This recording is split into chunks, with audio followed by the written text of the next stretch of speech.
vai falando, comparando o que era o Hitler com as coisas que o Freud estava escrevendo naquela época, é bem legal. E como ela é uma historiadora, esse livro dá todo um contexto histórico da vida do Freud, é bem, para quem se interessa, vale a pena. Você pode repetir o título? É Freud no seu tempo Tempo e no nosso. e no nosso. Eu não sei qual é a editora, eu tenho ele em francês, mas ele saiu faz uns anos já. É recente, mas não muito recente. Deve ser a Zahar, né? A Zahar que é a editora dela, Não né? sei, não me lembro, porque eu tenho, não Tem tenho. a Zahar, a Blucher, na Blucher também é uma outra que também tem Mas eu acho que não é a Blucher, não. Bom, vamos lá então. Capítulo 4, deixa eu pôr aqui o PowerPoint.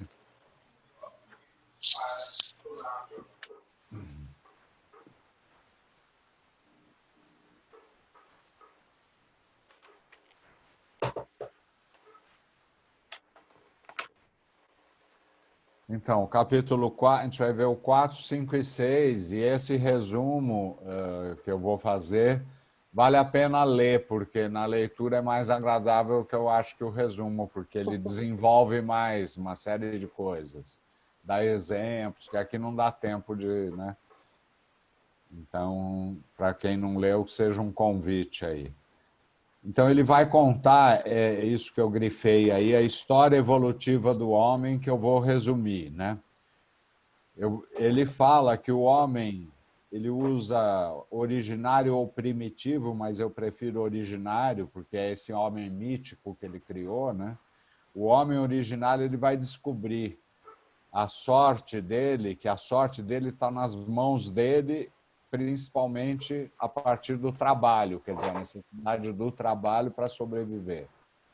O outro indivíduo, né, que trabalha, aquele outro homem que trabalha junto com ele, é visto como um colaborador, ou esse outro homem pode ser também um rival e pode trabalhar contra ele, ou competir, ou combatê-lo. Mas antes desse momento, o homem já tinha adotado o hábito de construir as famílias, diz o Freud, cujos membros são seus primeiros colaboradores, né? Então, a família já era as famílias, né? Os clãs, as famílias. E ele liga a formação das famílias, isso é interessante, que é essa citação aí que é polêmica, ao que ele fala da relação genital, né? Não podemos esquecer que é nesse tempo desse homem originário que se passa isso, né? E aí ele diz assim, o macho tem um motivo para conservar junto a si a mulher, ou, de modo mais geral, os objetos sexuais. As fêmeas que não queriam separar-se de seus filhotes desamparados, também no interesse deles, tinham que ficar junto ao macho forte. Então, aí é quase, em termos desse homem originário, a ideia da força do macho protegendo a mulher, onde o instinto materno predominaria, né? Não podemos esquecer que provavelmente nunca foi assim. Isso é um mito de uma origem dessa história do ponto de vista aí do Freud, né? Logo no início do capítulo tem uma nota longa, né, no qual ele vai colocar o fato do homem assumir a postura ereta, né? Quer dizer, aí já seria antes do homem mesmo, já seria talvez a passagem do macaco para os primeiros homo, né? Que essa postura ereta seria o começo da civilização, coincidiria com essa postura ereta, e essa mudança da posição teria levado a uma retração dos estímulos olfativos, né, que atuavam sobre a psique masculina, em prol dos estímulos visuais. Então, no momento em que o homem, o homo, né, adota a postura ereta, passa a ser mais valorizado o visual, e o estímulo excitatório, que era predominantemente olfativo por causa da posição a quatro patas, né, passaria a ser substituído pelo visual. E esses estímulos visuais poderiam ter um efeito excitatório permanente, porque Isso é intuitivo, né? O olfato, os cheiros passam, né? São estimulações. A visão, desde que você esteja acordado de olho aberto, você está vendo direto, continuamente. Outro ponto que ele salienta é também, para dar dentro dessa nota, que é muito mais detalhada do que o que eu estou falando, é que isso estaria também ligado ao impulso à limpeza, à criação, à higiene, até uma série de hábitos que começam a se desenvolver, que já são da civilização, né? Porque os excrementos se tornam desagradáveis à percepção olfativa a partir dessa mudança, porque o homem tem que reprimir esses instintos olfativos para passar para o lado mais visual. Aí vem essa nota que é importante. O que vocês vão vendo nesse capítulo, e acho que um pouco no outro também, é como ele usa coisas que ele desenvolveu com a clínica psicanalítica, metas teorias e tudo mais, para criar essa história originária, evolutiva, né? Que ele fala da cultura humana. Então, aí é o papel, por exemplo, do erotismo anal. O erotismo anal sucumbe, primeiramente, à repressão orgânica. O que ele chama de repressão orgânica é essa ligada à passagem à posição ereta, né? E a repressão da percepção olfativa, uma vez que mudou a posição, que abriu o caminho para a cultura. O fator social que cuida da posterior transformação do erotismo anal mostra-se no fato de que, não obstante todos os progressos evolutivos do ser humano, dificilmente ele acha repulsivo o cheiro de suas próprias fezes e apenas o daquelas de outras pessoas. Então, ele dá esse exemplo muito concreto, assim, né? Mostrando como é esse aspecto da repressão e do cheiro que se tornou desagradável. Ele evoca também, ele dá um outro exemplo, que é a questão da palavra cachorro, por exemplo, que é interessante, porque deve servir, como é traduzido do alemão, acho que em alemão tem o mesmo sentido que em português. A palavra cachorro que pode servir de insulto, seu cachorro, né? Embora o animal seja o maior amigo do homem, diz o Freud. Trata-se, então, do desprezo pelo fato do cachorro ser um animal de olfato e não se envergonhar de suas funções sexuais. Mas isso não está nesse slide que você colocou aqui, não, né? Não, o slide só tem umas coisas do que eu vou falar, não tem tudo. E aí já está no slide, voltando à família, né? O exemplo, então, da palavra cachorro, da questão do cheiro das fezes, alguns são exemplos dessa impregnação do erotismo anal, da repressão, desses inícios que ele chama da civilização. Aí ele volta à ideia de uma família primeva, né? Como é que teria sido, e ele retoma as concepções do totem e tabu, segundo as quais haveria essa autoridade do pai, né, e chefe, que não tinha limites. Haveria esse chefe, que é o pai da horda primitiva, que é um chefe forte e sem limites, que exerce o poder da força e que detém todas as mulheres. E os filhos... Então, isso é o mito que está no Totem e Tabu, né? Ele retoma aqui resumidamente. Os filhos se revoltam contra esse poder absoluto desse pai primevo, né? E, unidos, vão assassinar o pai. E, com esse ato de assassinato do pai, eles aprendem que uma associação entre os irmãos, uma associação fraterna, né, seria mais forte do que o indivíduo. Esses irmãos vão criar, então, tabus que foram um primeiro esboço do direito e também das crenças, porque tem as crenças religiosas, superstições que surgem nesse momento também. E como esses homens que assassinaram o pai também gostavam do pai, porque afinal o pai os protegia também, tinha uma ambivalência, né? Isso vai alimentar essa relação de fraternidade pela culpa de terem assassinado o pai, porque tem um arrependimento aí nesse ato, né? A partir de então, né, a vida humana em comum tem um duplo fundamento, né, que está aí, a obrigação do trabalho e o poder do amor no sentido de vínculo afetivo. Né?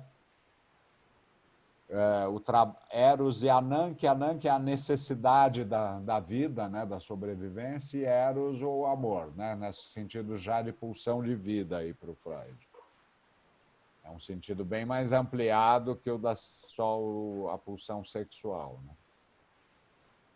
E a Nuke é o quê? Ananke é a necessidade ligada à sobrevivência. A necessidade e que tem a ver com o trabalho. Né? A gente precisa trabalhar para sobreviver. Quer dizer, nem todos. Né? Atualmente, cada vez tem uma minoria que precisa trabalhar muito pouco. Né? E tem outros que nem trabalham. Né? E sobrevivem. Às vezes até muito bem. Né? Mas aí isso é outro capítulo. Nós estamos lá no homem primevo, vamos imaginar esse homem originário. Então, voltando para essa... Aí, então, ele vai, como ele coloca essa ideia do amor, ele examina, então, nesse capítulo, a questão desse amor, do amor. Né? E aí ele começa dizendo que seria de se esperar que, a partir daí, os homens, né, quando houve essa união fraterna, pudessem viver em paz e progredirem em comunidades, mas isso não foi o que ocorreu. Isso não foi suficiente para tornar os homens felizes, diz o Freud, essa união de ter uma fraternidade. Antes de examinar por que isso ocorreu, ele vai examinar o amor, né, a questão do amor. E ele vai dizer, então, que o amor pode ser um objetivo único na busca da felicidade. Né? Quer dizer, a pessoa que vive em função... Ser feliz é ter um amor, né? Ter vive experiência do amor. Então, tudo focado só no amor. Seria esse exemplo que ele dá. Mas que é uma busca válida, por um lado, mas, ao mesmo tempo, frágil, porque a perda do amor é uma causa de grande sofrimento. Então, não é uma busca muito segura da felicidade. Isso a gente sabe, né? É uma coisa assim, intuitiva. E outras pessoas, né, ele fala, se fazem independentes, esse exemplo é interessante também, da concordância do objeto amado, e vão deslocar o peso maior na busca da felicidade do ser amado para o amar. Então, aí o exemplo caricatural é o Dom Juan, né, da ópera do Dom Juan, ou do texto do Dom Juan, que ele está... O que ele busca é sempre estar amando uma pessoa nova, né? Ele não quer ser amado. Então, ele tem que romper logo para viver uma nova experiência, e é autêntico isso, é muito interessante. Outros ainda, esse está aí na minha listinha, eles têm esse afastamento da meta sexual, seria um jeito de evitar certos sofrimentos. E aí é a ideia de transformar a pulsão numa pulsão inibida quanto à meta, ela não vai se realizar. Ele dá o exemplo, e é um exemplo interessante, do São Francisco de Assis. Tem até um filme, né? Tem um filme antigo, italiano, eu não me lembro quem é o diretor agora, da história do São Francisco, que é muito bonito. Porque o São Francisco é isso, ele abre mão de tudo e vai viver por um amor, mas é um amor para o cosmos, a humanidade, tudo. Né? Então, o que o Freud vai colocar nessas colocações sobre o amor é que existe uma concepção ética nessa disposição para o amor. Né? Essa disposição para o amor universal aos homens e ao mundo, considerando que essa é a mais excelsa, né, atitude que pode chegar ao ser humano. Né? Essa disposição é esse amor para os homens e para o mundo. Né? O amor inibido na meta foi um amor sensual, num certo momento, na origem. E ele ainda resta no inconsciente. Porém, o Freud diz, e aí vem essa citação, o seguinte, no curso da evolução desse homem primevo, né, o vínculo entre amor e civilização deixa de ser inequívoco, como foi importante no início. por um lado, o amor se opõe aos interesses da cultura, então vai surgir um papel transgressivo do amor, porque ele vai transgredir as regras e costumes, né? E, por outro lado, a cultura ameaça o amor com essas restrições, sensíveis restrições. Ô, Canelas, uma dúvida de quem não leu, mas ele defende algum tipo de amor, ou ele só enumera? Não, ele vai comentando vários tipos, vamos dizer assim, né? Mas ele não diz que tem não tem nenhum. Não, nem todos não resolvem a questão. Mas o que é interessante, eu acho que ele considera essa achei interessante como ele explica uma disposição para o amor universal aos homens e ao mundo, como sendo o nível ético mais do amor mais elevado, vamos dizer, né? E aqui entra toda uma questão que a gente até discutiu um pouco, começou a ver na última aula, que é essa questão e desse idealismo um pouco do Freud em relação à razão e à ciência. Ele é profundamente, ele tem uma fé assim que com a razão, a ciência, a visão da racional vai levar o homem para uma evolução positiva.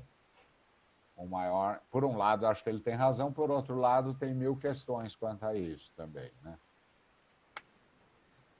Bom, então aí, continuando aqui, o modo de vida comum, ele vai dizer que é o mais antigo filogeneticamente, mas filogeneticamente, no meu entender, entendamos como dentro desse mito de evolução que ele cria, que existe na infância, né? Defende-se daquele culturalmente e posteriormente adquirido. Quer dizer, aí é toda a ideia da sexualidade infantil, né? Que ela é reprimida na relação com o outro e com a cultura, e no Édipo e tudo aquilo que vocês sabem, né?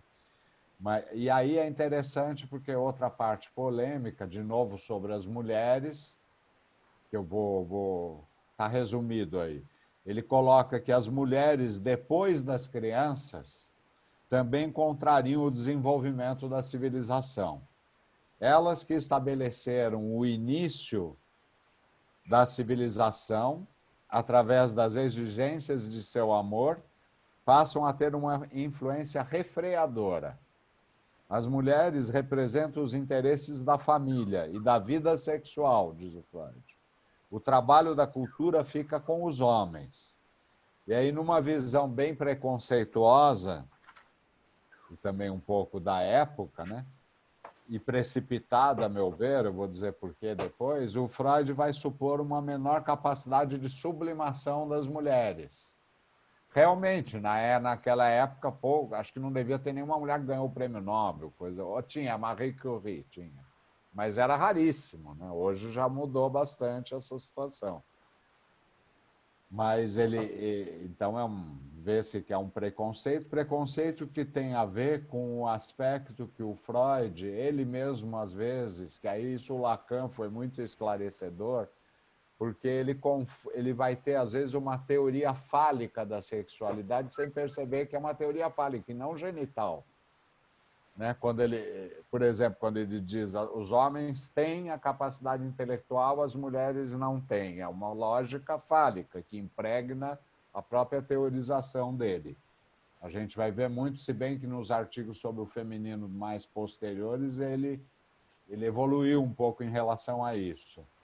Mas a gente vê que fica isso que tem muito a ver com a cultura burguesa da época, né? Freud viveu a infância e a juventude toda, até a maturidade, num império, né? Então, Império Austro-Húngaro, a gente tem uma vaga ideia do que possa ser isso. Mas tem outros textos em que ele fala do casamento e tal, e que ele tem uma postura até bem anteriores a esse, muito interessante sobre ele fala o quanto que o casamento, como ele era, reprimia as mulheres, impedia as mulheres de pensarem. Aí ele não fala de ter uma menor capacidade de sublimação, ele fala de outro jeito. É a moral sexual civilizada e o nervosismo contemporâneo ou atual, é o nome do texto. É um texto de 1908. que é bem interessante sobre o casamento e quem trabalha com família também, porque ele se vê que ele tem uma visão até que avançada para ela. Bom, no final desse capítulo 4, ele vai retomar, então, a questão da hostilidade à civilização que a gente tinha visto nos capítulos anteriores, na última aula, né? E ele vai dizer que a cultura vai restringir a vida sexual, vai ignorar, né, as desigualdades na constituição sexual inata e adquirida dos seres humanos, privando um número considerável de pessoas do prazer sexual e se tornando, assim, uma fonte de graves injustiças, né? Ele evoca que a cultura atual, quer dizer, de 1930, só aceita as relações heterossexuais. Evoca com um tom assim, dizendo que era uma repressão de uma tendência, de uma outra possibilidade que seria a homossexualidade, né? E ele diz que a cultura atual não lhe agrada a sexualidade como uma fonte de prazer autônoma, o que também é uma observação importante, porque hoje em dia a gente está vivendo um boom aí de questões quanto a isso, né? As questões de gênero, quanto a própria questão da família, a questão das relações homoeróticas em geral, enfim. Tem todo um aspecto que é ligado muito a um trabalho da cultura que vem ocorrendo depois de que o Freud escreveu até e descobriu a psicanálise, né? Uma coisa mais atual mesmo.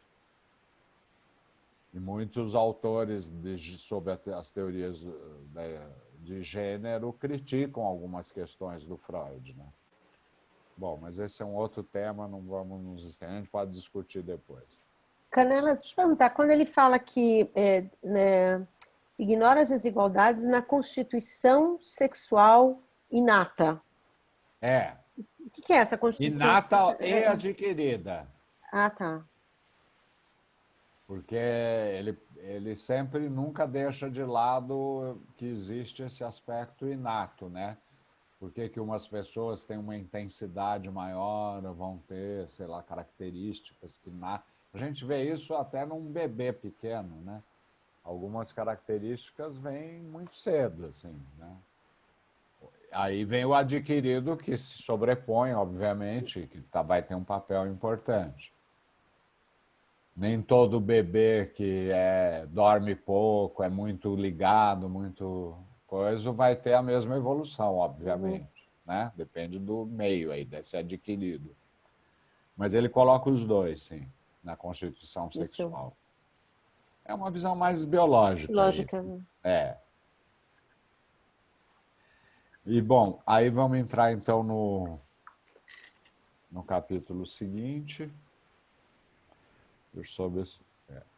Capítulo 5, né? Ele retoma os sacrifícios que a civilização exige, de novo. Ele vai retomar isso daí.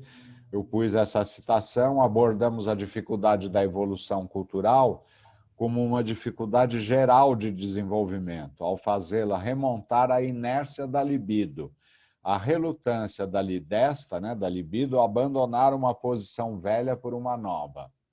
Essa é uma ideia importante que deu muitos desenvolvimentos, que ele vai defender a partir do além do princípio do prazer, que a tendência, no fundo, da pulsão é voltar ao estado anterior.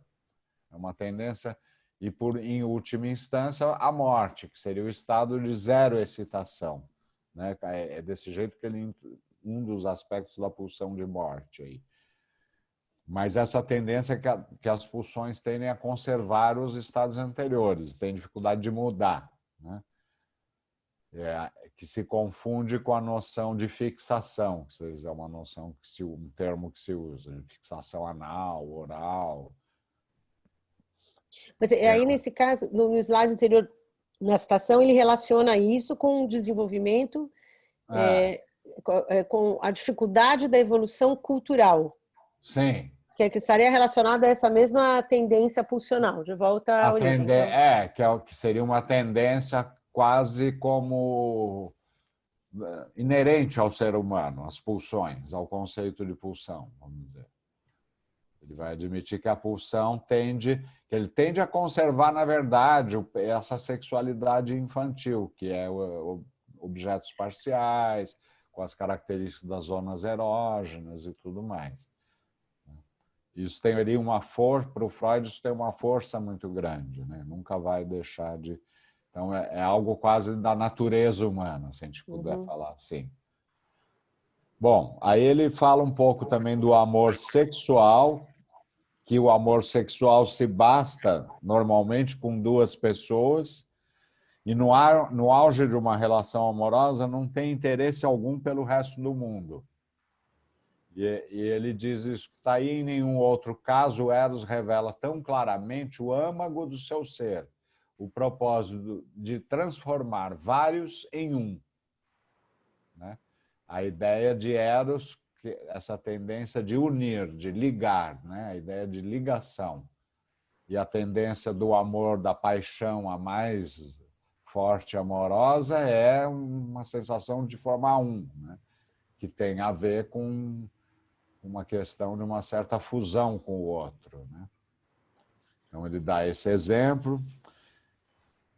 Ele vai dizer que a civilização também quer unir os membros. Né? Ele já tinha falado dessa coisa, uma vez assassinado o pai, os irmãos se unirem, né? Formar uma comunidade.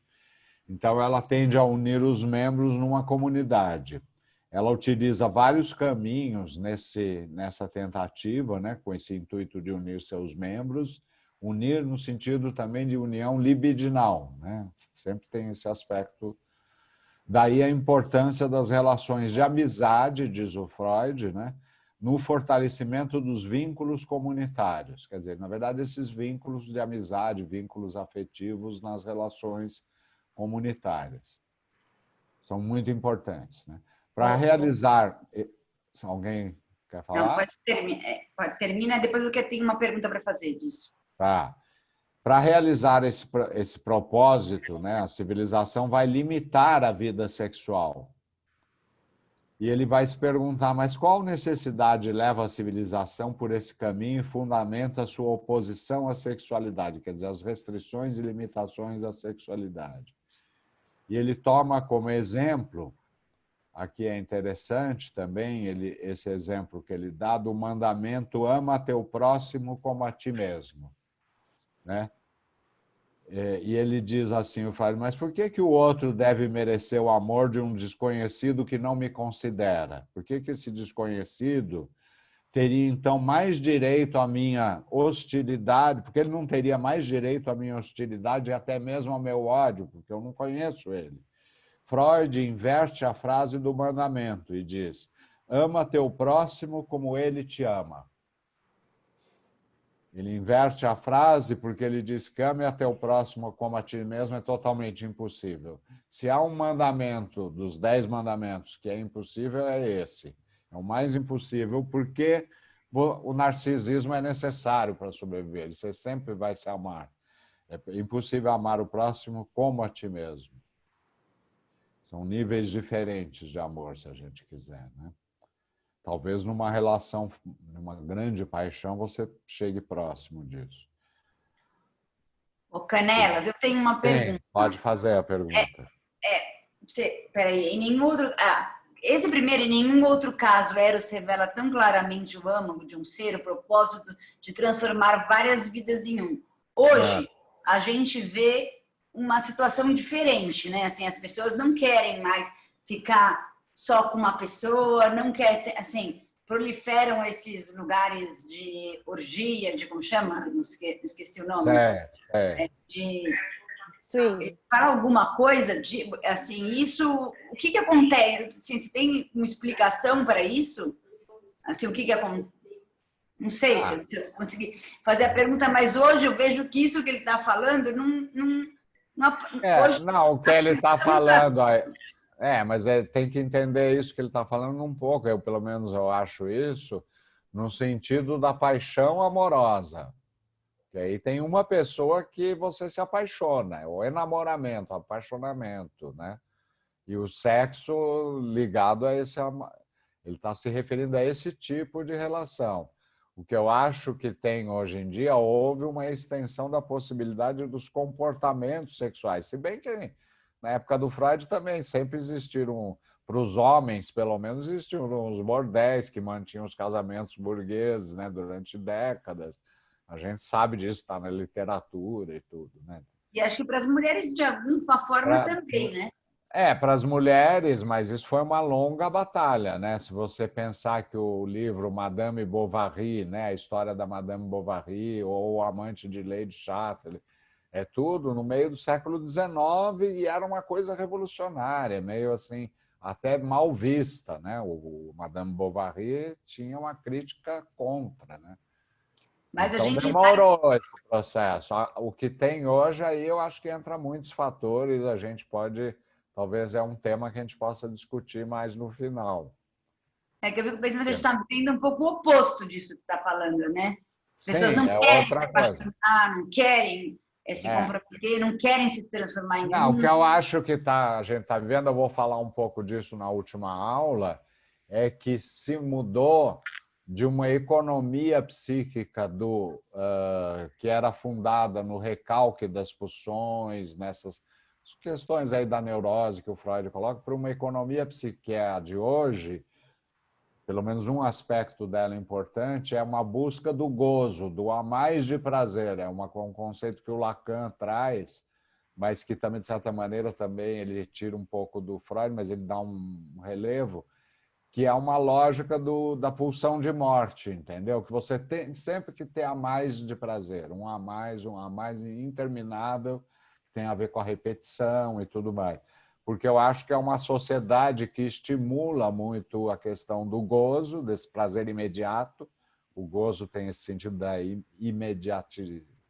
imediatice, não sei como é que se fala, imediatez, do prazer, quer dizer, tem que ter ali cada vez mais, né?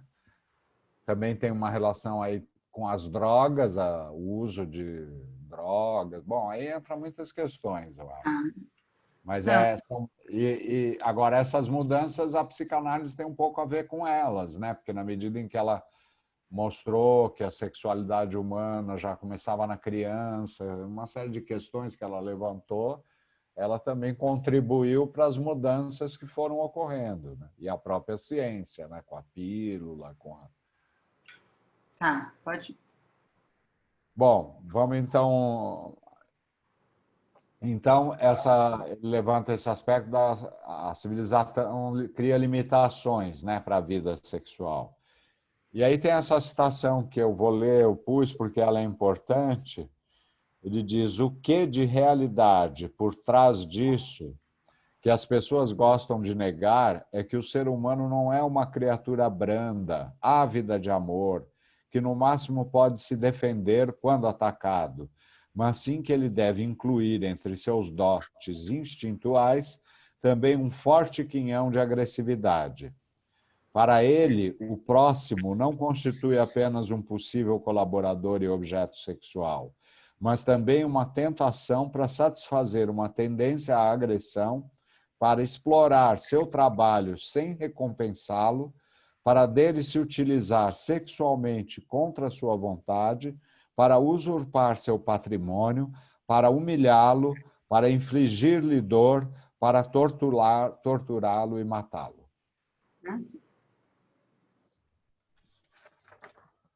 Acaba qualquer ilusão de bondade do ser humano, né?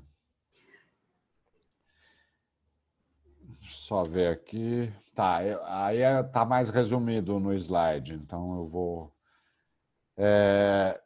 Então, quando as forças psíquicas incluem essa ideia das tendências destrutivas que o Freud traz, né? Ele diz, essa cruel agressividade, né, revela o ser humano como uma besta selvagem que não poupa os de sua própria espécie, que é aquela expressão em latim, o homem é o lobo do homem, né? Homo homini lupus. Então, ele vai defender a ideia, a existência do que Freud chama de um pendor à agressão, que é o fator que perturba a nossa relação com o próximo e obriga a civilização a despender grandes gastos para reprimir, que trata-se, então, da ideia de uma hostilidade primária entre os homens, né? Existiria essa hostilidade. E essa hostilidade ameaça permanentemente a sociedade de desintegração. É uma ameaça permanente. A civilização tem, então, que recorrer a tudo que pode para pôr limite às pulsões agressivas do homem. E todo o empenho da civilização nesse sentido não alcançou muito até agora. Aqui ele faz uma crítica da ideologia comunista, por exemplo, né? Faz uma crítica ao que chama do pressuposto ideológico do comunismo, né? Para o qual tudo parte da propriedade privada e da economia. Ele diz que considera um ser humano que, no fundo, é inequivocamente o bom, porque no auge da ideologia do comunismo, no início da Revolução Russa e tudo mais, mesmo na China, tinha-se a ideia que se acabasse com a propriedade privada, criasse um regime econômico comunista, acabaria com o capitalismo e se encontraria o homem bom, né? Tinha muito forte essa ideia de um homem que vai se tornar bom, vai mostrar que ele é bom. E aí é justamente esse ponto que o Freud vai dizer, né? Que ele mostra que considera um ser humano que, no fundo, é inequivocamente bom. Trata-se de uma ilusão, diz o Freud. Esqueceram para o psicanalista Freud as pulsões destrutivas do ser humano inerentes ao ser humano. Não interessa qual é a sociedade, a questão política aí, né?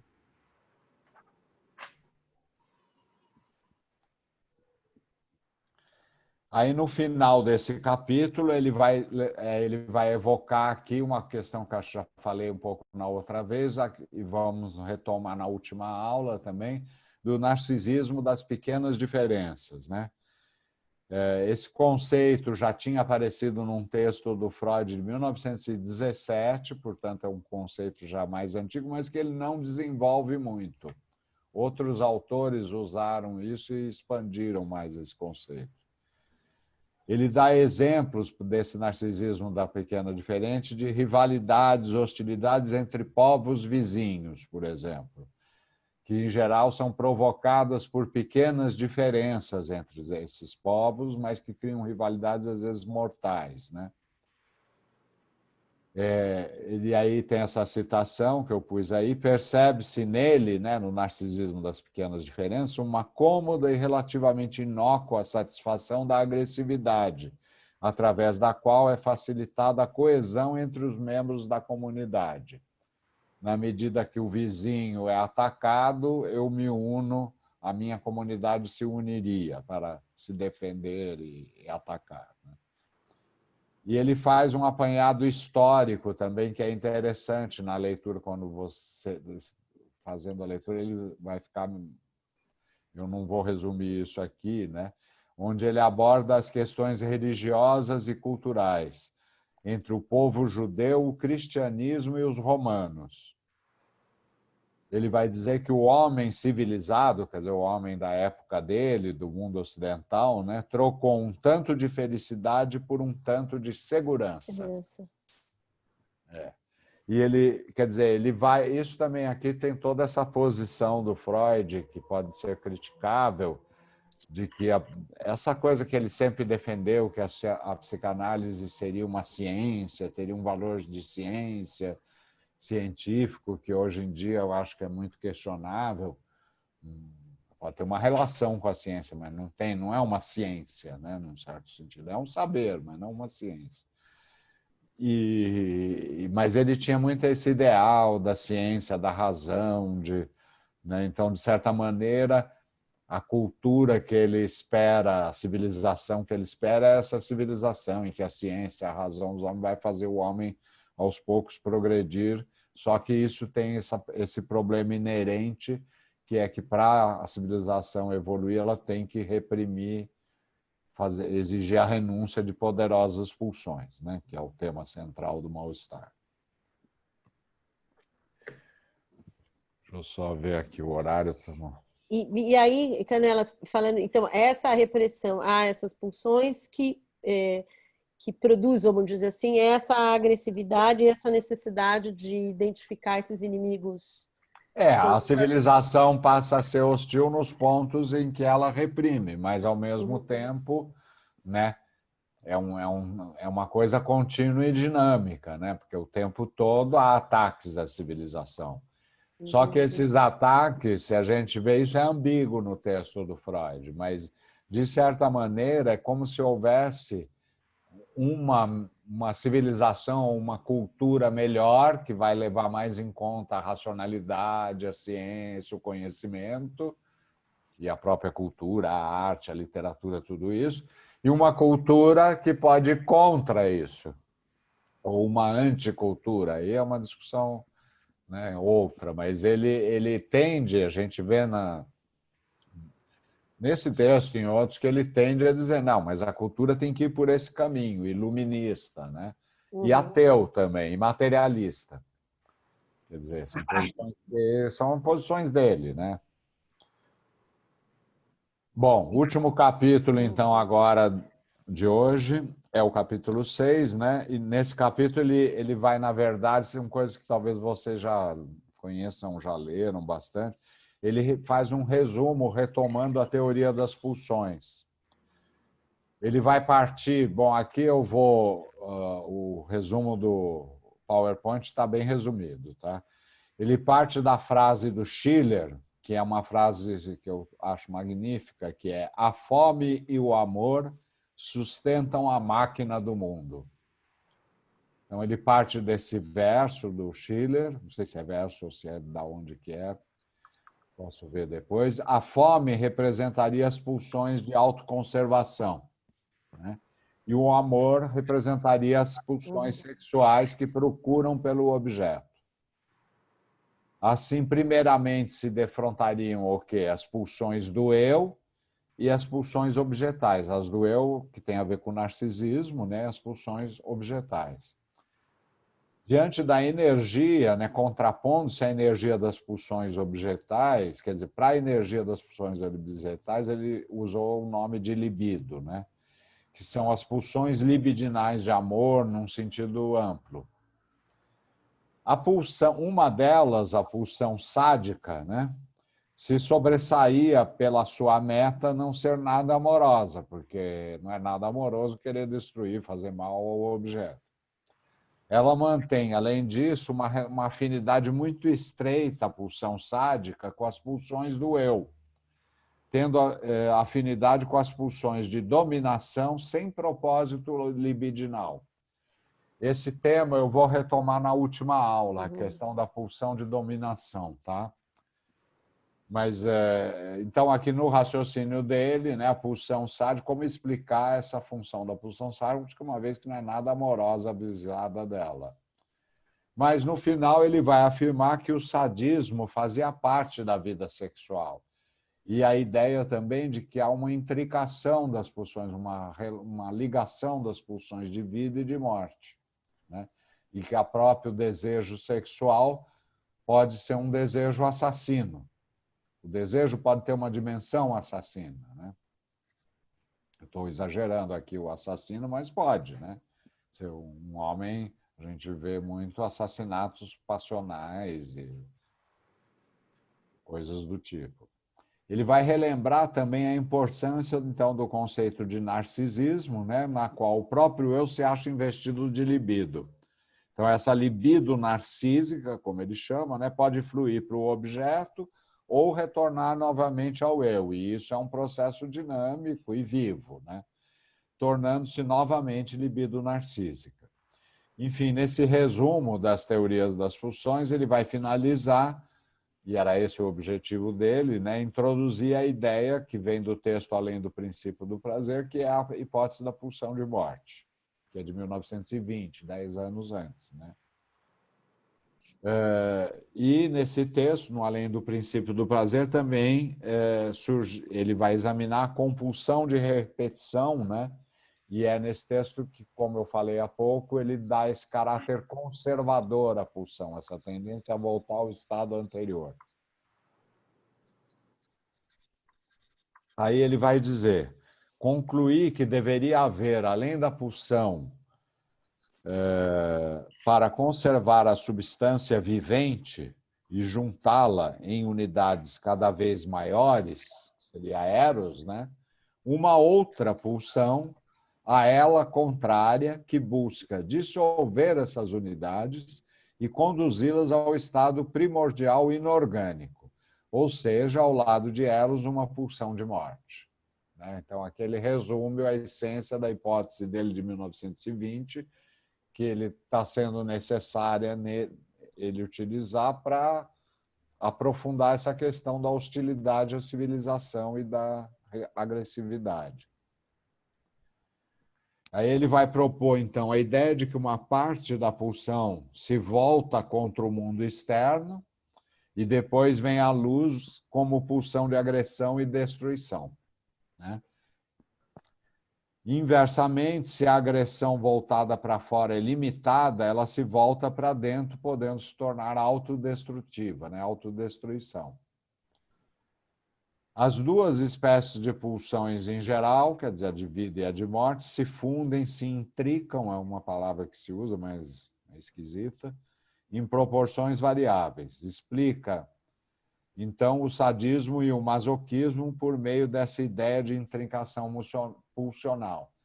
É porque aí ele vai ter que fazer uma mudança, que é feita em 1924, no texto O Princípio Econômico do Masoquismo, onde ele dizia até então que o sadismo seria algo primário, porque ele tinha uma ideia intuitiva que a agressividade era necessária para o desenvolvimento do ser, vamos dizer, algo assim bem esquematicamente isso.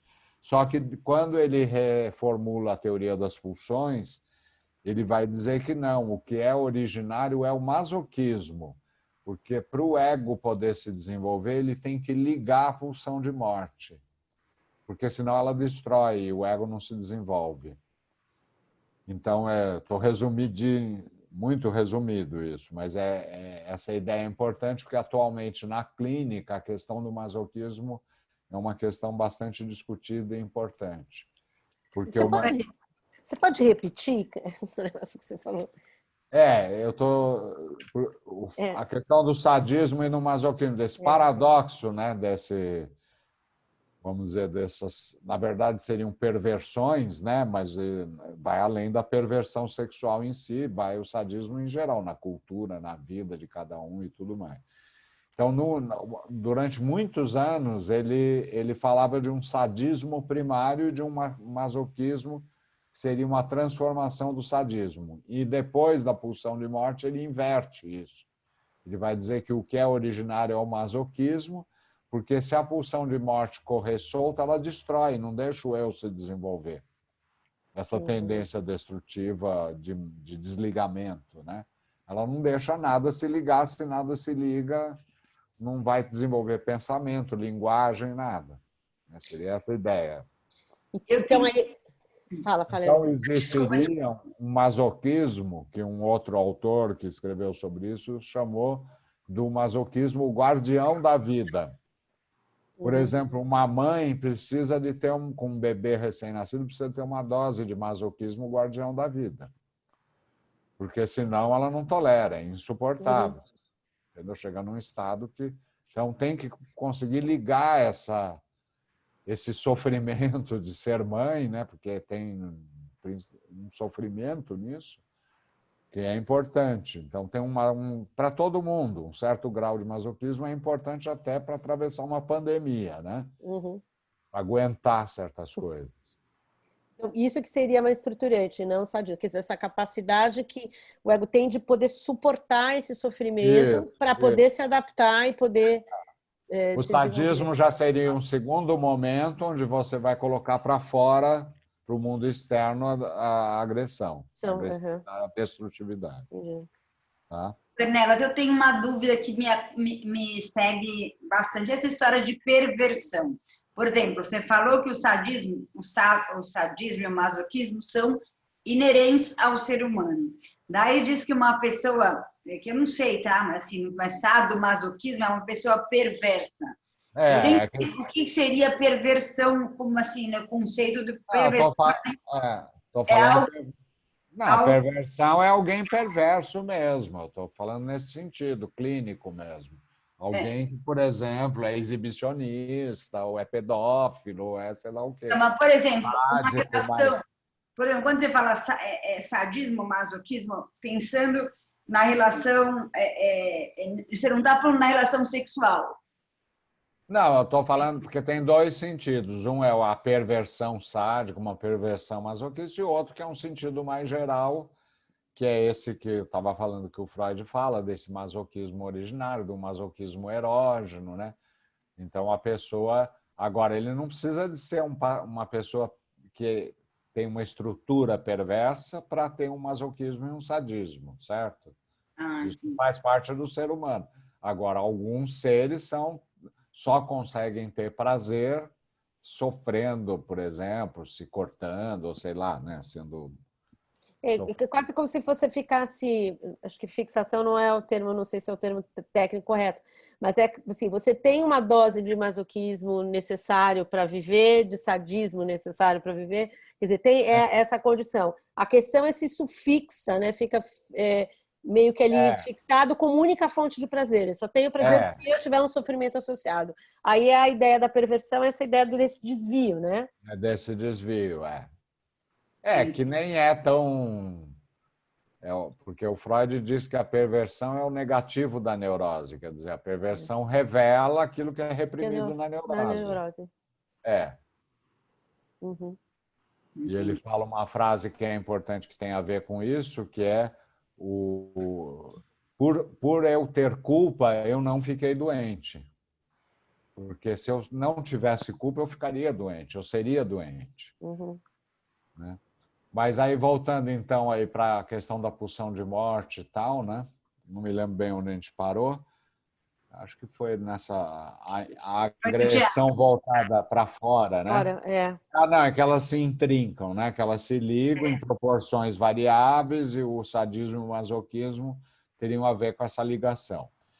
Ele faz uma defesa também da concepção da dualidade eros e pulsão de morte, né? Ele vai defender a teoria dele, a hipótese dele, e afirma que o ser humano, como a criança, não quer ouvir algo sobre a tendência inata do ser humano para o mal, para a destrutividade e a crueldade.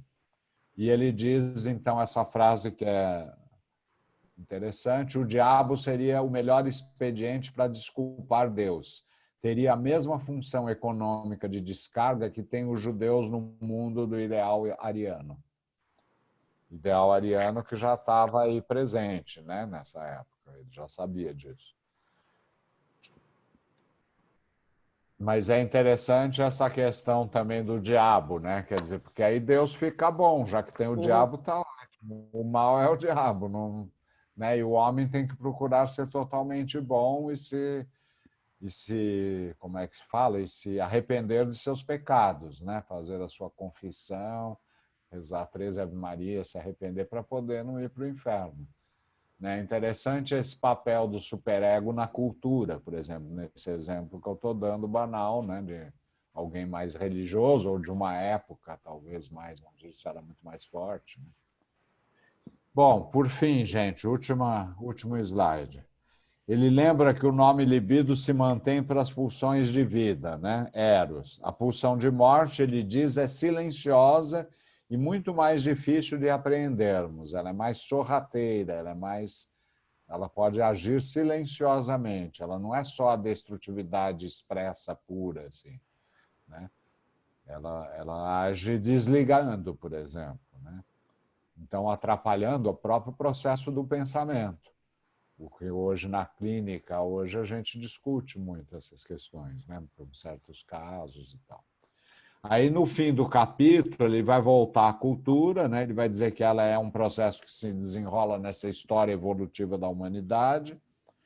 E aí é que vem um pouco a posição dele. Ele vai dizer que a cultura é um processo a serviço de Eros, que pretende juntar indivíduos isolados, famílias, etnias, povos e nações numa grande unidade, a da humanidade. Aí tem todo um ideal que também na época estava correndo, saiu um pensador alemão que promulgava a ideia da Europa, né? A ideia que hoje a União Europeia existe, mas já era 100 anos antes, já tinham caras querendo unir para colaborar, para ter Então ele tem uma visão assim mais otimista, um pouco idealizada, né? Porque o problema é que tanto pode ir para um lado como para o outro. Ela pode ser extremamente violenta também, e repressora. Mas ele traz essa ideia de uma cultura, essa cultura ligada à razão, à ciência, ao conhecimento, ao bom senso, ao progresso que a ciência traz para a humanidade, um pouco nessa linha. E isso é obra de Eros, ele diz. E a esse programa da cultura se opõe à pulsão natural de agressão dos seres humanos. Essa pulsão de agressão é a derivada e representante maior da pulsão de morte. E ele termina trazendo essa citação que eu gosto muito, porque eu acho ela muito forte assim, e atual, né? Ele diz: a evolução cultural nos apresenta a luta entre eros e morte, pulsões de vida e pulsões de destruição, tal como se desenrola na espécie humana. Essa luta é o conteúdo essencial da vida, e por isso a evolução cultural pode ser designada brevemente como a luta vital da espécie humana. Então, aí já relativiza um pouco, não é tão pessimista, é produto de uma luta entre tendências aí de vida e de morte, de destruição e de construção, se a gente quiser, né? E isso vai estar permanentemente ocorrendo e você vai ter permanentemente riscos de grandes ataques à evolução cultural. É isso, gente. Agora, hoje falei, putz, não consigo falar menos, né? Precisa de sobrar mais tempo para a gente conversar. A gente não quer que você fale menos. Ah, não. Eu posso tirar uma dúvida? Lógico, vamos lá, vamos conversar. Não sei se eu vou saber responder. Eu duvido. Quando você mostrou no slide aquela descrição do Freud, onde ele fala da agressividade, do que realmente o ser humano seria, onde ele fala do sadismo, etc. Porque quando antes você falou que ele afirmou que a civilização vai limitar a vida sexual, depois com esse parágrafo, eu não sei se eu entendi corretamente, né? Mas quando ele fala da civilização, a grande verdade é que talvez a civilização tenha acabado com a gente mesmo, né? No sentido, por exemplo, no Império Romano, todo mundo transava com todo mundo, porque podia, né? Então, hoje, por exemplo, quando ele fala que a civilização limita a vida sexual, tem a ver com o nosso lado primitivo do ser humano? Essa é a minha questão. Eu acho que é nesse sentido. Limita porque não é uma única civilização, são épocas e lugares diferentes, né? Vamos pegar o exemplo da nossa civilização ocidental, de origem europeia, judaico-cristã, para limitar. Ela, ao longo da sua história, reprimiu muitos aspectos, né? Acho que até justamente você falou, atualmente a gente conseguiu liberalizar, poder abrir muitas coisas. E hoje nós estamos num momento até disso muito intenso aí, que está causando muita briga e muita polarização, né? Esse é um dos temas muito polarizantes no mundo hoje, por exemplo, todas as questões de gênero, de liberdade sexual, de crítica à família heterossexual, patriarcal, tradicional, né? E o Freud, a ideologia dele era dentro desse esquema aí, né? Apesar dele ter uma abertura para as outras questões, para outras possibilidades, ele era basicamente, né, muito dentro do esquema da família patriarcal e tal. Então, eu acho que sim, a cultura vai criar restrições, e vai ter uma espécie de luta de vida, como ele fala, né, na evolução da espécie. Isso pode ir para um lado mais restritivo, mais progressista, evolui não forçosamente para o bem, nesse sentido, porque as tendências estão aí, as duas existem. existe uma tendência a ligar, a unir, a buscar o amor, a amizade, a colaboração, e existe uma tendência a destruir, a questão do narcisismo, né? Entra muitas coisas, mas... Agora, atualmente, acho que a gente está vivendo muito essa dicotomia dessas duas tendências, né? Na verdade, eu acho, né? Porque a gente vê uma sociedade em que, por um lado, essas questões narcísicas, é o que eu estava falando há pouco do gozo, né? Dessa busca da satisfação assim, a todo preço. A civilização evoluiu muito, por exemplo, nos dando toda essa tecnologia, mas acontece que fazer política com toda essa tecnologia, por exemplo, para pegar um exemplo, é muito complicado.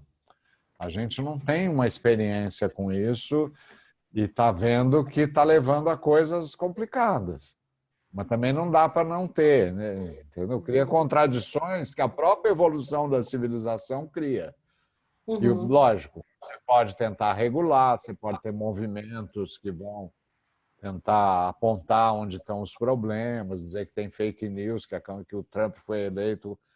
Tudo bem, depois saíram pesquisas mostrando isso, mas não deu para prevenir antes, e é difícil atualmente, né? A gente vê que esse é um exemplo, mas para muitas coisas, não só para políticas, para essas questões de costumes, também de religião, né? Eu acho que a alta tecnologia favorece a possibilidade de fragmentação da sociedade em bolhas virtuais que uma não conversa mais com a outra, entendeu? Isso tanto no nível de cada um quanto ao nível dos grupos também, né?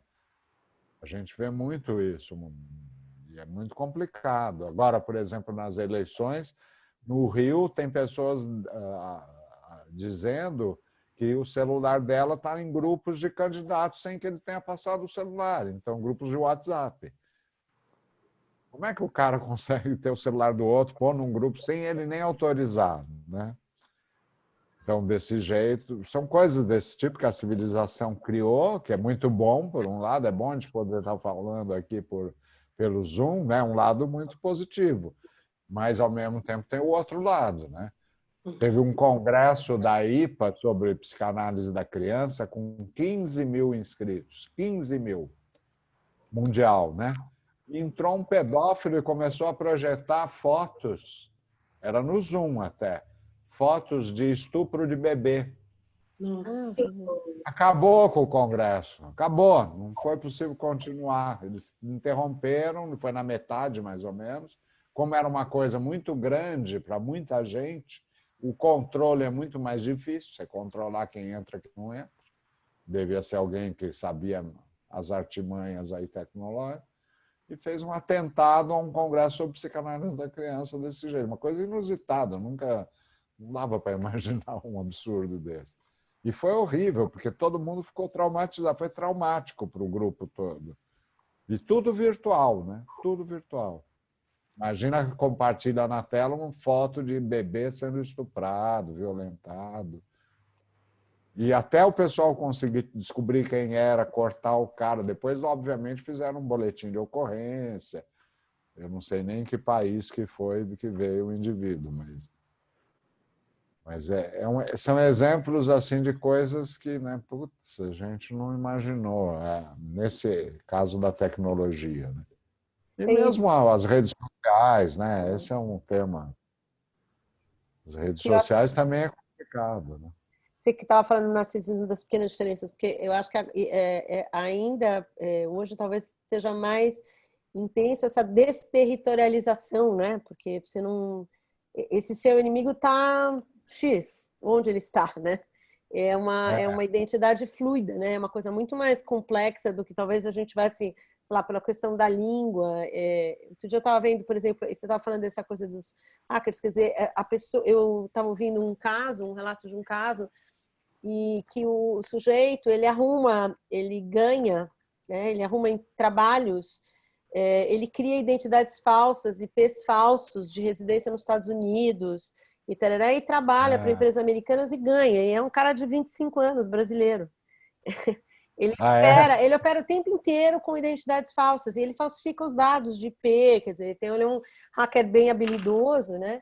Mas eu estava ouvindo o relato desse caso, quer dizer, então, essas fronteiras, né, ficaram mais fluidas ainda, né? Quer dizer, claro. pensar nessa ideia que ele fala dessa produção cultural e do efeito disso da natureza humana na cultura, né? Que acho que o que o Freud faz nesse texto é um pouco romper com isso, quer dizer, não, algo que se retroalimenta, né? Algo da natureza, mas da natureza humana eu acho meio forte, mas assim, algo do humano que na cultura produz um tipo de efeito e vice-versa, né? Não há essa ser humano essencialmente bom que, se não sofresse coisas externas, estaria num estado de equilíbrio, né?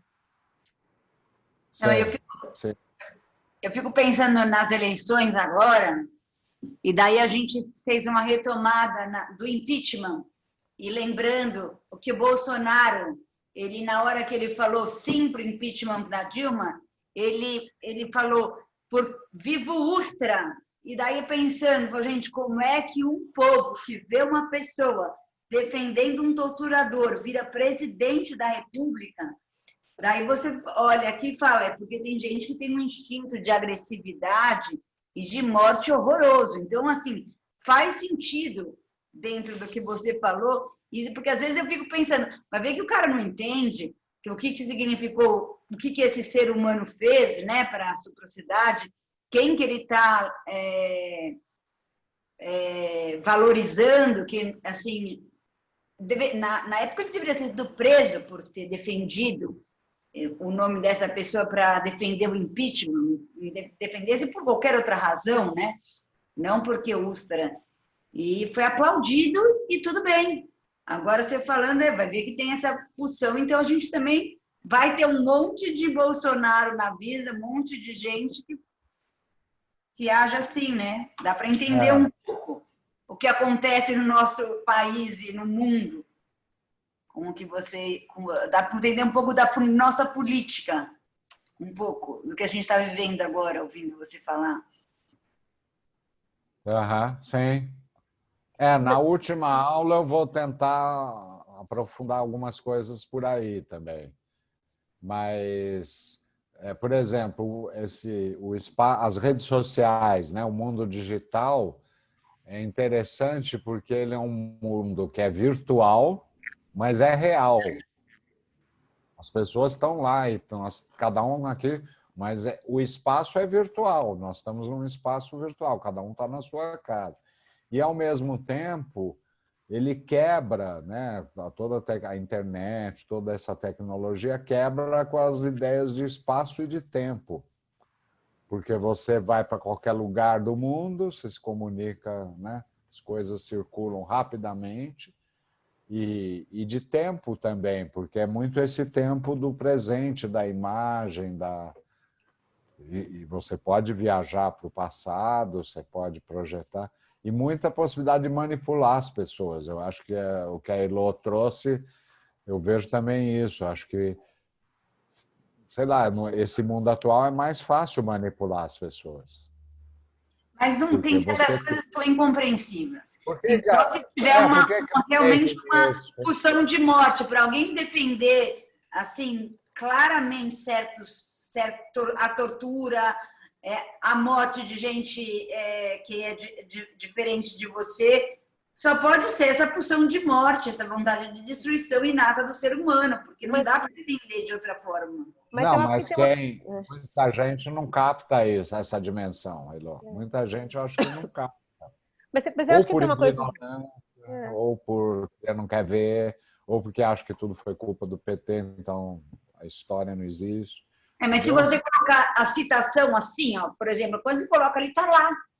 Então, você, por exemplo, se você se desloca disso, eu acho que tem duas coisas interessantes quando a gente pensa nesse texto do Freud, que eu queria trazer, que é um pouco pensar. Quando a gente pensa em humano, pensar também na questão da infância, né? Porque a gente está falando de um humano que tem que uma vez reprimidos, o seu infantil, que uma vez reprimido o seu desejo a esse movimento, né? A essa pulsão de agressividade, há esse desejo do sofrimento, né, dessa descarga desse sofrimento do outro. Eu acho que isso é um dado interessante que desconstrói outras imagens.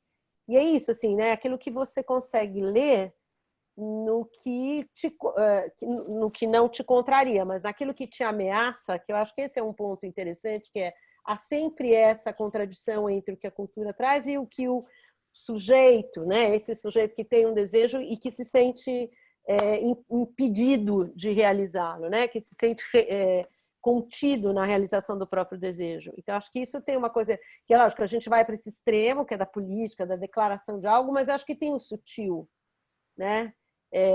A gente pode, quem trabalha com educação, a questão do bullying, né? De um sadismo, de uma coisa no infantil que né? Assim, essa crueldade, né? Essa crueldade que desconstrói essa ideia dessa infância doce. Quer dizer, essa natureza, essa ambivalência, essa contradição que é próprio do humano, né? Que eu acho que isso é um dado que faz um movimento bem interessante, que se a gente pensar como algo que põe a pensar numa outra perspectiva, que o Freud, nesse sentido, é bastante revolucionário. Ele provoca uma ruptura, né? Há algo nesse humano que não é do bem, que não é tão naturalmente bom. O mal faz parte do ser humano, né? Inclusive do humano criança, né? Sim, principalmente até.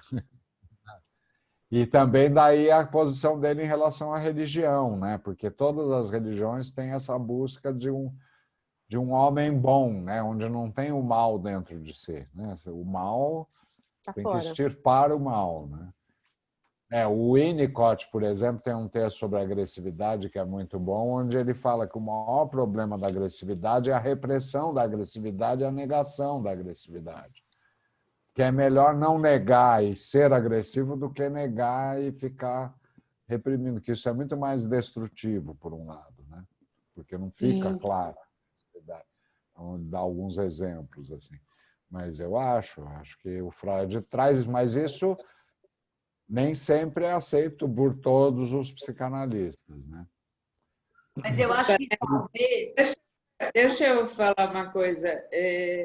Essa questão da agressividade no humano, né, que acho que tem suma importância realmente, porque até o que você contou nesse congresso, né, de que é extremamente agressivo, tirando o contexto de julgamento do que essa pessoa fez, né, mas é de uma agressividade a todos que estavam assistindo e falando e participando, né, que a questão principal, fora o horror, né, é a agressividade, né? E isso que você acabou de trazer, que a agressividade faz parte do humano e desde a infância a gente realmente vê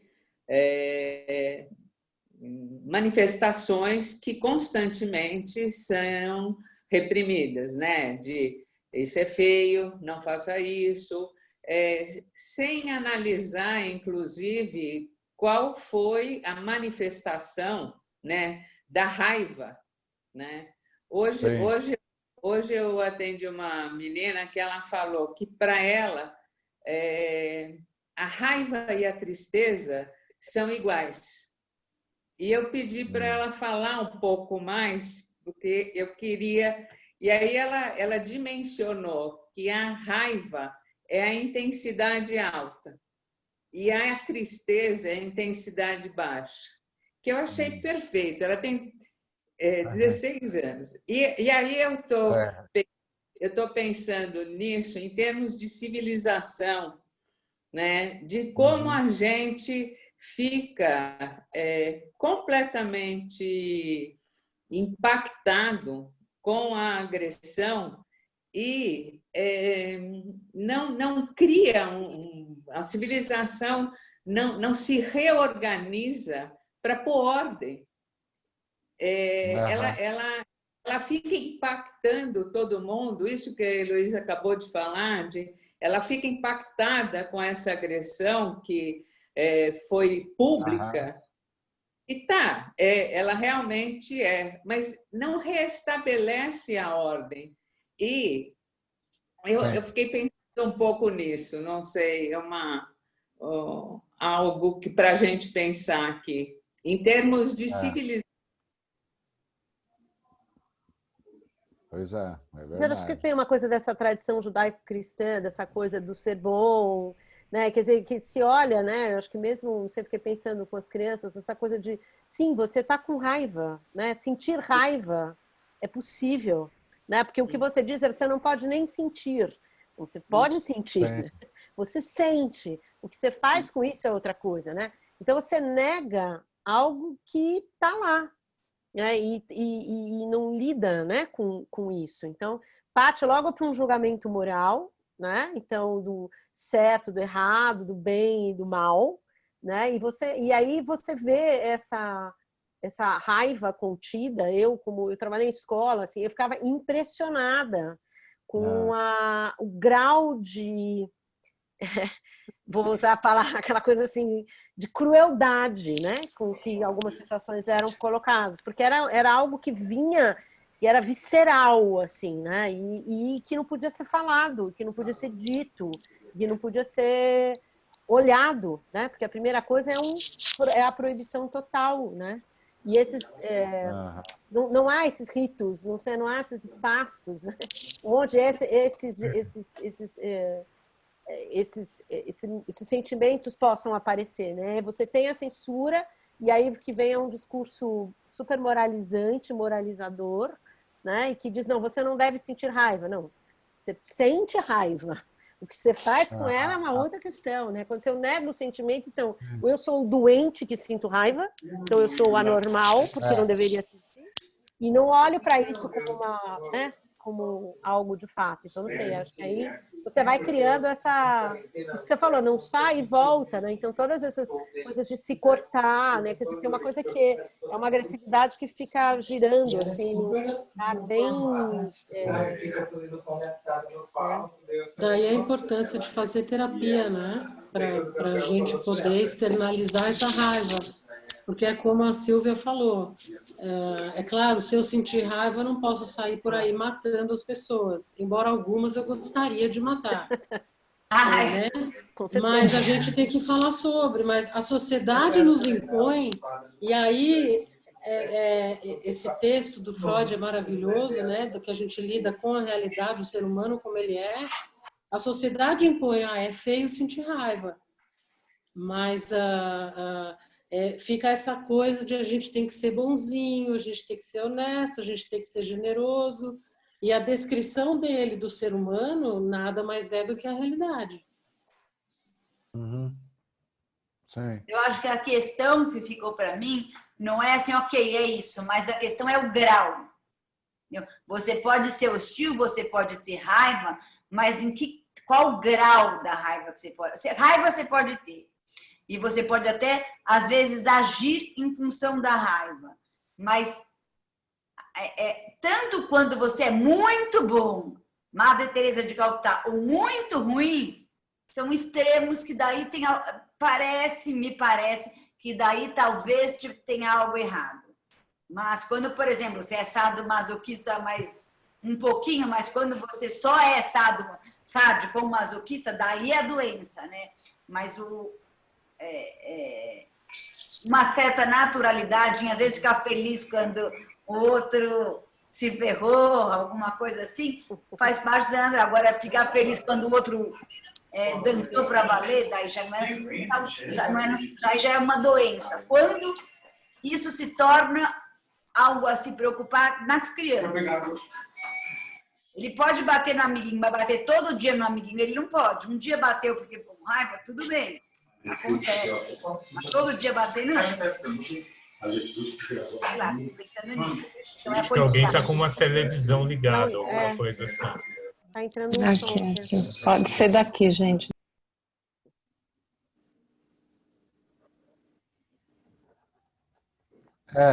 É verdade, tem graus, né? Mas tem graus também nas culturas e nas civilizações, nos países, né?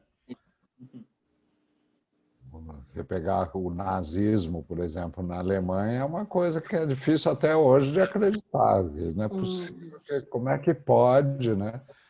E toda uma faixa até muito esclarecida aí da população, muita gente apoiando, né? A maioria do povo alemão. Coisa impressionante. Tem um menino aqui no meu prédio que ele faz a bandeira, ele passa aqui, ele diz que eu sou petista, mas ele tem problema. Mas ele faz o símbolo nazista e ele fala, ele me olha comunista e passa como se eu fosse uma leprosa. E detalhe que eu sou amiga da mãe dele, mas ele diz que a evolução da espécie, se o judeu... Ele fala, ainda acho que ele deve odiar a mãe dele, Elô. Relaxa. Vai ver que não é você, ele quer odiar sua mãe. Não, mas tudo bem. Não, eu olho e falo, eu não vou discutir com você, porque você é um pirralho, não sabe nada. E assim, mas você vê que tem gente assim, mas daí eu acho que ele é doente. Na minha cabeça eu olho e falo, você é doente, eu não vou discutir com você. Ele foi expulso do Gracinha por conta de que ele fez enfim... E fez da porta do meu prédio, da minha casa também. Aí acho que é uma doença. Daí já acho que... O Canelas, mas a gente não poderia dizer que o nazismo, por exemplo, esse desejo incontrolável, né, de machucar as pessoas, isso é uma agressividade que está sendo exercida, né? Sim. Sim. Com certeza. Exercida e justificada, né? Isso, tem toda uma explicação para isso. Ele nem acha que... tem um texto do Bauman que começa dizendo: vocês já pensaram nos generais da Gestapo? Eles eram pais de família, que chegavam em casa, jantavam com a sua mulher, com seus filhos, educavam essas crianças, que para ser boa, respeitar a mãe. Eram seres altamente educados e saíam dali para exterminar os judeus. Quer dizer, quando você pensa isso, você fala, como que pode, né? Mas é o inimigo que está lá fora. Não é o inimigo está lá fora, não é? Mas o Trump também vê um monte de inimigo lá fora, ele queria fazer... Gente, é igual, só que não pega, talvez venha, não sei, espero que não venha pegar igual. Mas veja como pega na gente. Pega na gente, Elô, porque a gente também atribui... também, gente, o discurso dele é de ódio, de racista, preconceituoso, é igual. Mas tem um lado, que só para fazer uma jogada de diabo, tem isso, a gente também atribui a eles todo o ódio que a gente vê na gente, ele é o problema. Eu acho que esse exercício do espelho, né, assim, aquilo que eu atribuo com tanto ódio visceral a essas figuras, Trump, isso é que é da natureza humana, né? Que você desloca qual é o objeto do seu ódio, né? E qual é a possibilidade de exercitar essa agressividade toda. Mas é isso, a gente tem isso também, né? O que nos faz odiar tanto, né? Ou ter essa perspectiva de atribuir a um ser humano tantas qualidades horrorosas, né? Assim, eu acho que é esse exercício, né? Entre aquilo que é do indivíduo e aquilo que você agrega num grupo, né? Porque eu acho que isso, quando ele traz, eu acho que ele também vai mostrando um pouco, né? Esse jogo entre a cultura e o indivíduo, né? Que tem um lado que parece que ele é elevado, mas tem um outro que é aquilo que é próprio dele mesmo, né? Ele não está tão refém de ações externas, né? Há algo que nele ecoa para que ele se vincule a uma ideologia ou outra, a um movimento ou outro, né? Então, acho que esse jogo que ele faz que desconstrói muitas coisas, né? E ao mesmo tempo que te implica, te exclui, né? Tem um jogo que você está dentro e fora desse jogo em algum momento. algo que você não, que está além do que você consegue compreender em você mesmo, né? Acho que tem algo que é dessa ordem. Ana, pode-se falar num superego muito fortalecido, quando a pessoa é muito destrutiva, porque esse superego muito fortalecido.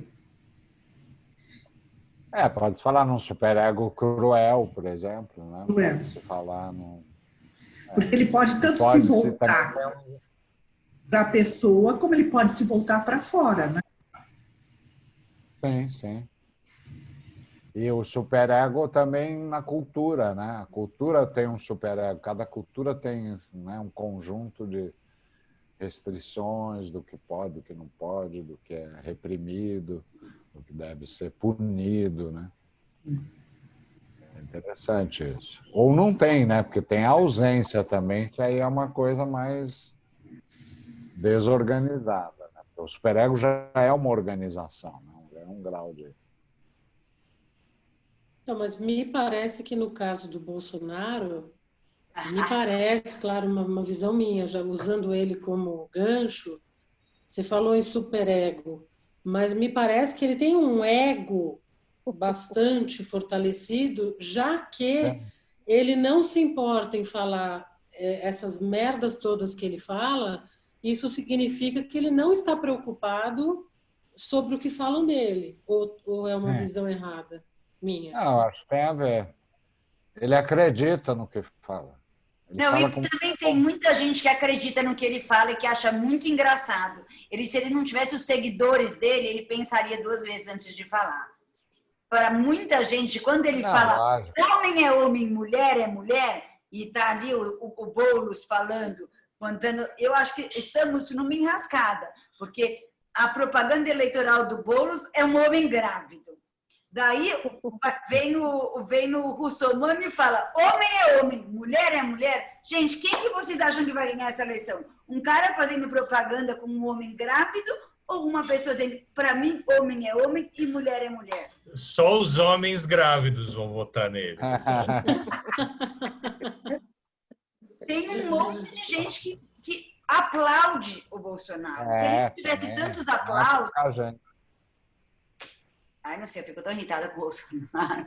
É aí que é a civilização, não é? A civilização tem tudo isso, não é?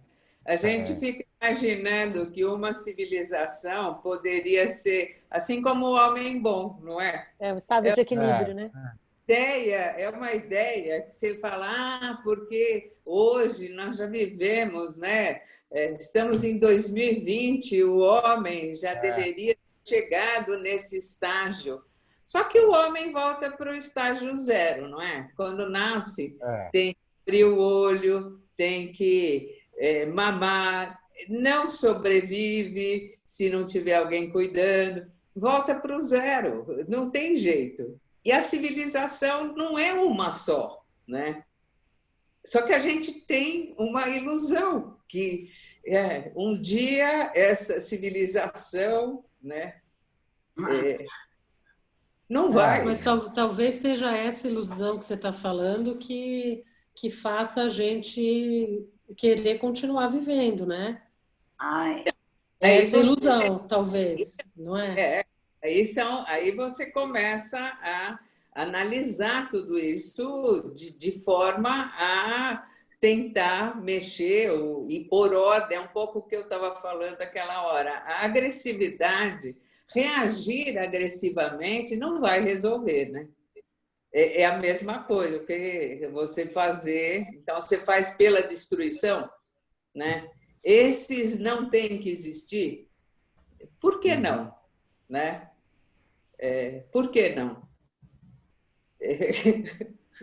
Porque fazer você desfazer discursos avessas, quer dizer, então o que dá certo é se eu eliminar todos aqueles que pensam como eles. Aí a gente está no mesmo jogo de novo, né? Truco, estamos de novo só que na posição diferente. Sim. Acho que esse eu mato o ruim, só que eu mato. Então, mas por que esse é o ruim? E aí começa tudo de novo, né? Eu sou contra a pena de morte. Então, Eu sou a favor da gente tentar melhorar o ser humano de um modo geral. Tentar trazer um pouco de civilidade a todo mundo, que um respeite o outro. Assim, essa é a minha ilusão, entendeu? Será que a gente... Canelas, você que é o chefe do grupo aqui, você acha que essa ilusão é uma ilusão que a gente pode chegar um dia, achar que a gente pode civilizar, tipo, desculpa, gente, eu não vou usar esse termo, mas não é pejorativamente, pessoas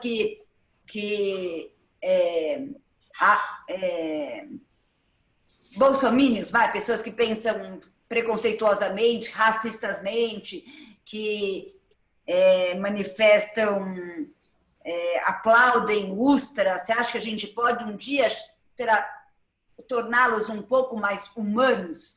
Mostrar que o outro não é seu inimigo? Ou isso, se a gente tentar fazer isso, a gente está fadado ao fracasso? Eu acho pouco provável. Canelas, eu acho que você tem que falar assim para ela. Você quer a verdade ou você quer a ilusão? A ilusão é o sonho, é a utopia que a gente pode ter, né? De querer desejar que melhore, que evolua. Mas a gente está vendo, eu não sei, a minha geração, nós vivemos essa eleição agora, é uma decepção muito grande, porque você acreditou em um monte de coisas a vida inteira, de repente parece que voltou à idade que eu era, sei lá, tinha 14 anos. Uhum. Até antes, talvez, né? Eu acho que foi um pouco mais pior. primitivo, Então é esquisito, né? Mas sei lá, acho que o ser humano é complicado. Acho que essa crença de que a gente vive essa condição de desamparo e de contradição, né? Muita o que justifica eu civilizar o outro e o outro achar que não sou eu que tenho que ser civilizado de alguma forma dentro de um conjunto de valores que é o dele. E aí que mora a questão, né? Pegar a desigualdade, por exemplo, né, que existe no mundo hoje, essa questão é uma desigualdade brutal, assim, é muito, muito, muito desigual.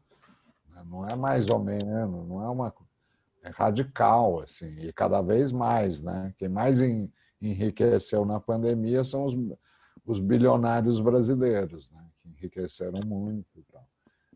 Eu não tô nesse rol, com certeza, infelizmente. Você é dona de banco? Se você não for dona de banco, você me liga assim. No mínimo, dona de banco. Dona de banco, eu vi um banqueiro empobrecer no Brasil nunca, em anos. O Brasil, eles mandam no Brasil os bancos. Sempre mandam.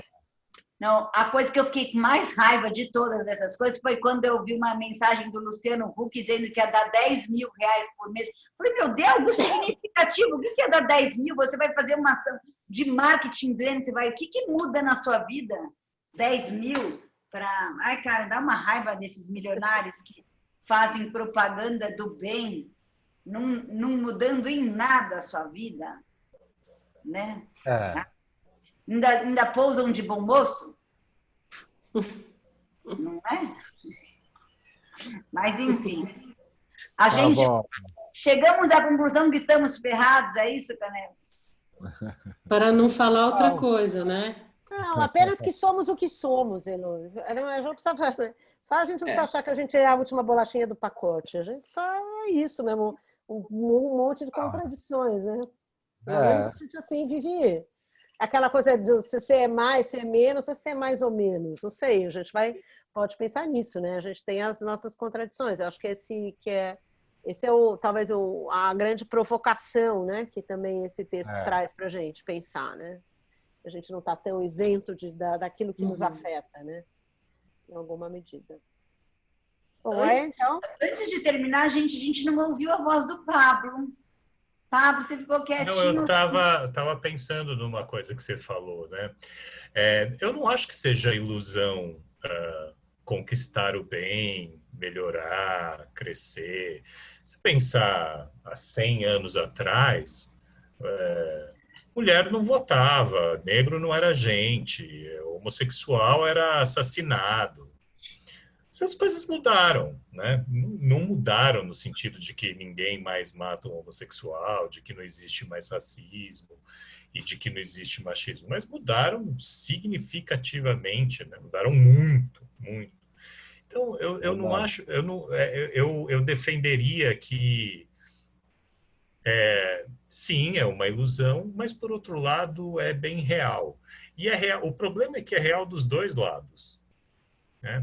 Vão inventar maneiras de fazer o bem e, como uma espécie de efeito colateral, o mal vai aumentar também. Não vai chegar a um estado em que um dos dois vença. E falar bem e mal já é um preconceito antropomórfico. Né? É o nosso olhar moralista sobre essa condição. Né? Então, nunca houve um momento em que esse equilíbrio tendeu mais para um dos dois lados. Se tendeu mais para um dos dois, acho que foi para o próprio bem, né? Porque, afinal de contas, nós estamos muito melhor hoje do que há 800 anos atrás, vamos combinar. Né? Se alguém ganhou, foi o bem. O problema sempre vai ter um espaço para o que não é isso. Né? Por quê? Por causa dessa compulsão a praticar o bem, justamente. Então, não se trata de opostos ontológicos que estão lá desde sempre travando uma luta. Se trata de um efeito colateral inescapável de promover o bem, que, por sua vez, é real. É real, porque as coisas melhoram, sim. Desde que não se queira eliminar demais o mal também. Aí a coisa começa a ficar complicada. Né? Com certeza, Hitler pensava que ele estava fazendo bem para a Alemanha, para os arianos, para a galera dele. Hitler não estava assumindo o papel de um anjo vingador que promovia o mal. Ele estava fazendo o bem da Alemanha. Quando se deseja demais o bem, aí começa a dar chabu. Até então, se você deixa um espacinho para o mal, o bem até que corre, ele até que vai. Né? Não estamos aqui falando no Zoom, todo mundo. Pergunta se em 1400 existia isso aqui. A gente está aqui conversando... Mas talvez você não tivesse a necessidade de falar pelo Zoom em 1400. Eu acho que isso é sempre uma condição que tem da perspectiva de onde você está falando, né? Seja pelo bem e pelo mal, seja por aquilo que você sente como necessário ou não, né? Desculpa, não entendi. Não, porque você fala essa coisa de estarmos aqui. Sim, se estamos melhores da nossa perspectiva, né? Porque a gente não consegue pensar como quem estava em 1800. Talvez para eles estivesse tudo bem. Sim. Eu acho que a gente sempre atualiza, é sempre uma perspectiva, né? E é uma perspectiva do que eu posso pensar agora, né? Posso comparar e achar que tem ganhos, né? Depende do corte que você faz, né? Eu não sei se em 1400, 8 pessoas do povo, que não fossem aristocratas, reis da corte, iriam se reunir para falar sobre questões filosóficas só pelo prazer de falar sobre questões filosóficas. Acho que é impossível. Gente do povo estava lá camelando, fazendo festa, bebendo e morrendo com 25 anos. Alguma coisa mudou. Hoje a gente está aqui com idades bem mais avançadas, bem mais saudáveis, podendo exercer nosso direito de falar entre nós de um jeito que eu não sei se tinha antes. E isso é uma conquista da civilização. O problema isso nunca vai ser tudo. E isso nunca vai ser não há dúvida que a gente tem muito mais informação. Mas a questão é até que ponto isso é bom, né? Também. Porque eu acho que você vai produzindo necessidades que não existiam, né? Eu acho que esse é um ciclo, né? Daquilo que te move, né? Porque é o teu tempo presente. É aquilo que você consegue processar. Eu acho que esse é um ponto importante, né? Que não está fora de você. Quando eu estudei psicanálise, a cada aula que eu assistia, eu tinha uma resposta, mas atrás da resposta vinham mais 10 perguntas. E é por isso que eu amo tanto, porque, né? Essa troca nossa é muito rica. Aliás, muito rápida. Eu também achei, Canela. Vamos continuar na semana que vem. Então tá bom, pessoal. Obrigado muito pela presença. Obrigada para todos. Boa noite. Eu mando na semana que vem novamente. Eu mando para vocês o vídeo. Bolsonaro, gente. Eu mando para vocês o vídeo de hoje que a gente gravou novamente e, né? Porque a gente que acho que é sempre bom para quem quiser rever. Sim. Tá bom?